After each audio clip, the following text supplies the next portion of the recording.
Big breaking news చూస్తున్నాం. Corona మళ్ళీ కోరలు చాస్తున్నట్లుగా మనకి తెలుస్తోంది. దేశవ్యాప్తంగా కరోనా కేసులు విపరీతంగా పెరుగుతున్న పరిస్థితి కూడా మనకు కనిపిస్తుంది. ప్రస్తుతం 3,395 యాక్టివ్ కేసులు ఉన్నట్లుగా దేశవ్యాప్తంగా తెలుస్తోంది. గత 24 గంటల వ్యవధిలో 685 కేసులైతే ఇప్పటి వరకు కోవిడ్వి నమోదైనట్లుగా మనకైతే సమాచారం. దేశవ్యాప్తంగా కోవిడ్ కారణంగా ఇప్పటికే 30 మంది మృతి చెందినట్లుగా కూడా ఇప్పటి వరకు ఉన్న అధికారిక లెక్కల ప్రకారం తెలుస్తోంది. కేరళలో అత్యధికంగా మనం చూస్తే 1,336 కేసులైతే యాక్టివ్గా ఉన్నట్లుగా సమాచారం. మహారాష్ట్రలో 467 కేసులు, ఢిల్లీలో 375, గుజరాత్లో 265 కేసులు, ఇటు కర్ణాటకలో 234, పశ్చిమ బెంగాల్లో 205 కేసులైతే నమోదైనట్లుగా తెలుస్తోంది. తమిళనాడులో చూసుకుంటే 185 కేసులు, ఉత్తరప్రదేశ్లో 117 కేసులు. ఇటు ఏపీ తెలంగాణ రాష్ట్రాలకు వచ్చేస్తే ఏపీలో 17 కేసులు, ఇటు తెలంగాణలో చూస్తే 3 కేసులు నమోదైనట్లుగా ఇప్పటి వరకు సమాచారాన్ని బట్టి తెలుస్తోంది. కరోనా రాకాసి మళ్లీ కోరలు చాస్తుందా? దేశవ్యాప్తంగా చాప కింద నీరులా పెరిగిపోతుందా?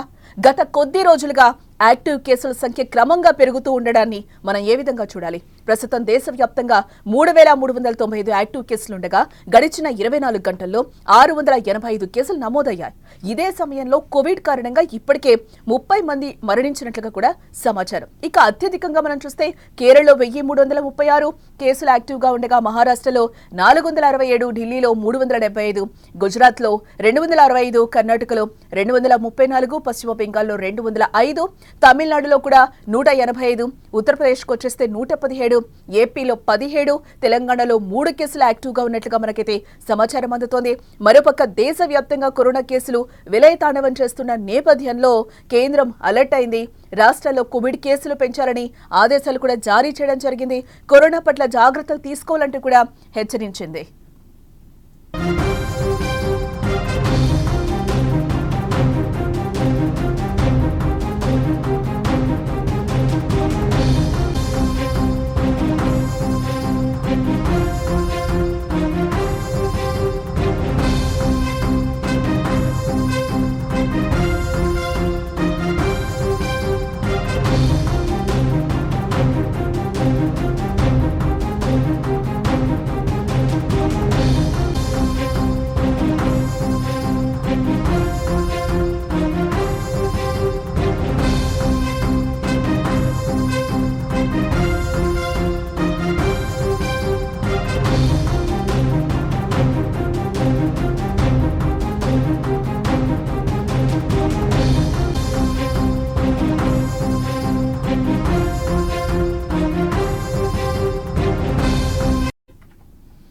కరోనా రాకాసి మళ్లీ కోరలు చాస్తోందా? దేశవ్యాప్తంగా చాప కింద నీరులా కేసులు మళ్లీ పెరిగిపోతున్నాయా? గత కొద్ది రోజులుగా యాక్టివ్ కేసుల సంఖ్య మనం చూస్తే క్రమంగా పెరుగుతూ ఉండడం కనిపిస్తోంది. ప్రస్తుతం దేశవ్యాప్తంగా మనం చూస్తే 3,395 యాక్టివ్ కేసులుండగా గడిచిన 24 గంటల్లో 685 కేసులు నమోదయ్యాయి.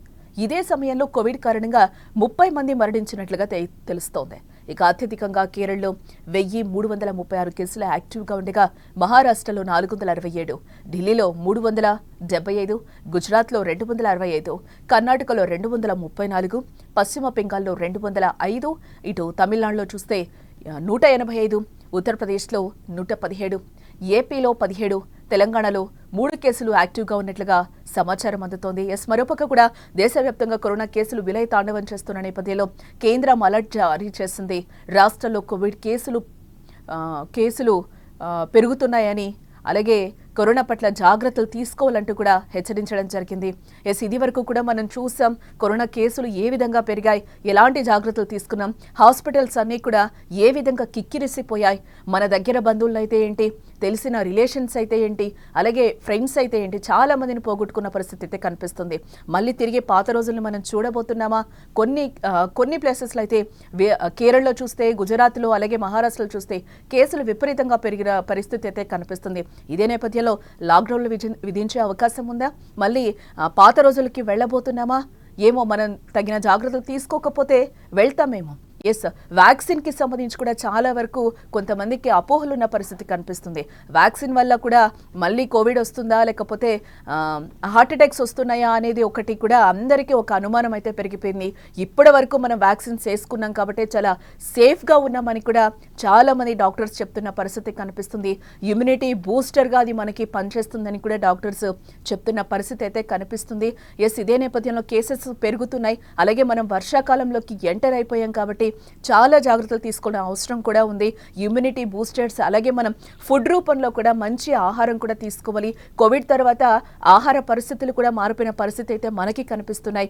ఎందుకంటే అప్పటి నుంచి కూడా మనం చాలా హెల్దీ ఫుడ్ కూడా తీసుకుంటున్నాం. ఎందుకంటే ఇమ్యూనిటీ పవర్, రోగనిరోధక శక్తి ఏదైతే ఉందో దాన్ని పెంచుకోవడానికి కూడా కొంచెం మనం హెల్దీ ఫుడ్ తీసుకుంటున్న పరిస్థితి కనిపిస్తుంది. ఇప్పుడు కూడా సేమ్ మళ్ళీ మనం అదే సిచ్యువేషన్కి వెళ్ళబోతున్నాం కాబట్టి చాలా మనం ఆహారానికి సంబంధించి కూడా చాలా జాగ్రత్తలు తీసుకోవాలి. సీజనల్గా వచ్చే వ్యాధులు కూడా చాలా ఎక్కువగా ఉంటాయి కాబట్టి వర్షాకాలం ఎంటర్ అయిన తర్వాత మనం చాలా జాగ్రత్తలు తీసుకోవాల్సిన అవసరం ఎంతైనా ఉంది అని చెప్పి కూడా డాక్టర్స్ చెప్తున్నారు. ఏదైతే JN.1 వేరియంట్ ఒమిక్రాన్కి ఏవైతే సబ్ వేరియంట్స్ వస్తున్నాయో వీటన్నిటిని కూడా వీటి వల్ల ప్రమాదం ఉండదు అని చెప్తున్నారు. కానీ కేసులు అయితే పెరుగుతున్న పరిస్థితి కనిపిస్తుంది కాబట్టి భయపడాల్సిన అవసరం లేదు అని అంటున్నారు. కానీ జాగ్రత్తలు కూడా తప్పనిసరిగా మనం పాటించాల్సిన అవసరం కూడా ఉంది. ఎప్పుడు కూడా మన కోవిడ్ వచ్చినప్పటి నుంచి కూడా మాస్క్ మన జీవితంలో ఒక భాగం అయిపోయిన పరిస్థితి అయితే కనిపిస్తోంది. ఎస్, మాస్క్ను కూడా ఎప్పుడు మనం వేర్ చేసుకుంటూ ఉండాలి. సోషల్ డిస్టెన్స్ కూడా పాటించడం ఇంపార్టెంట్. అత్యవసరం అయితేనే తప్పితే రాష్ట్రాలు దాటకపోతేనే చాలా వరకు బెటర్ అని కూడా డాక్టర్స్ చెప్తున్న పరిస్థితి అయితే మనకి కనిపిస్తుంది.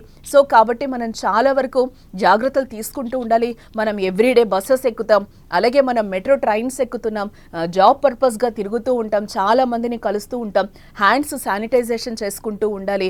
మళ్ళీ మనం ఆఫీస్ నుంచి ఇళ్ళకి వెళ్ళిన తర్వాత కూడా మనం ఫ్రెష్ అప్ అవ్వడం, ఆ బట్టల్ని మళ్ళీ యూజ్ చేయకుండా ఉండడమే బెటర్.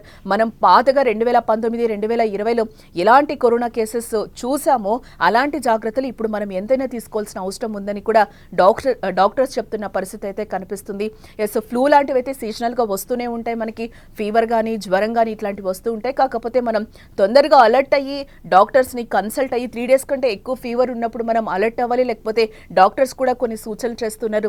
ఏవైతే వాళ్ళు ప్రికాషన్స్ ఇస్తూ కూడా ఉన్నారో, ఏవైతే మనం డోలో 650 కానీ ఇట్లాంటివి వాడుతూ ఉంటాం, ఇట్లాంటివి వాడచ్చు. బట్ ఎక్కువ అయితే కనుక మనం ఖచ్చితంగా డాక్టర్ని కన్సల్ట్ అవ్వాల్సిన పరిస్థితి ఎంతైనా ఉంది అని చెప్తున్నారు.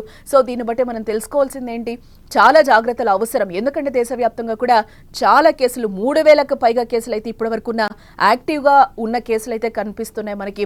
కేరళలో ఎలాంటి విలయతాండవం చేసాం, బెంగళూరులో కూడా ఎలాంటి కేసెస్ ఉన్నాయి, ఎంతమంది చనిపోయారనేది కూడా మనం చూసాం. కాబట్టి చాలా జాగ్రత్తలు అవసరమైతే ఇమ్యూనిటీ బూస్టర్స్ కూడా మేము చెప్తాము, కావాలంటే వేసుకోవాల్సిన పరిస్థితి వస్తే వేసుకోవాలి. బట్ ఇప్పటివరకైతే అలాంటి ప్రమాదం అయితే లేదు అని కూడా చెప్తున్నారు. ఇప్పుడు ఏదైతే JN.1 వేరియంట్ ఉందో ఇది పెద్దగా ప్రమాదం కలిగించేది కాదు అని కూడా చెప్తున్న పరిస్థితి కనిపిస్తుంది. ఎస్, దీని అంతటికీ మనం ఏంటి, హెల్దీ ఆహారం తీసుకోవాలి, చిన్న చిన్న ప్రికాషన్స్, హ్యాండ్ వాష్ చేసుకోవడం, మాస్క్ వేర్ చేసుకోవడం, ఇవన్నీ చేసుకుంటే సరిపోతుందని కూడా డాక్టర్స్ చెప్తున్న పరిస్థితి కనిపిస్తుంది. అలాగే దీర్ఘకాలిక వ్యాధులతో ఎవరైతే బాధపడుతూ ఉంటారో వీళ్ళందరూ కూడా జాగ్రత్తలు తీసుకోవాల్సిన అవసరం ఎంతైనా ఉంది. ఏవైతే బీపీలు, షుగర్స్, అలాగే మనకి ఉన్న చిన్న చిన్న వాటికి మనం మెడిసిన్స్ వాడుతూ ఉంటాము, లంగ్స్ ఇన్ఫెక్షన్స్ కావచ్చు, వీటికి సంబంధించి ఆ మెడిసిన్స్ అన్ని కూడా తరచుగా తీసుకుంటూ కూడా వాళ్ళు మంచి ఆహారం, ఆరోగ్యకరమైన ఆహారం తీసుకోవడం కూడా ఎంతైనా అవసరం అని కూడా డాక్టర్స్ చెప్తున్నారు. ఇంకొంచెం వీళ్ళు జాగ్రత్తగా వాళ్ళకి ప్రయారిటీ ఎక్కువగా ఇస్తున్నారు. వాళ్ళు చాలా జాగ్రత్తగా ఉండాల్సిన అవసరం కూడా ఉంది. అలాగే గర్భిణీ స్త్రీలు కూడా చాలా జాగ్రత్తగా ఉండాలి. అలాగే చిన్నపిల్లలను కూడా మనం ఎంతైనా జాగ్రత్తగా చూసుకోవాల్సిన పరిస్థితి అయితే కనిపిస్తుంది. యూత్ కూడా ఆ విధంగానే జాగ్రత్తలు తీసుకోవాలి. అందరూ కూడా ఇమ్యూనిటీ పెంచుకోవాల్సిన అవసరం కూడా ఎంతైనా ఉందని డాక్టర్స్ చెప్తున్న పరిస్థితి కనిపిస్తుంది. అందరం కూడా చాలా అలర్ట్గా ఉండాలి, చాలా జాగ్రత్తలు పాటించాలని కూడా డాక్టర్లు చెప్తున్న నేపథ్యంలో హెల్దీ ఫుడ్ అలాగే రోగనిరోధక శక్తిని మనం పెంచుకోవాల్సిన అవసరం కూడా ఎంతైనా ఉందని డాక్టర్స్ చెప్తున్నారు.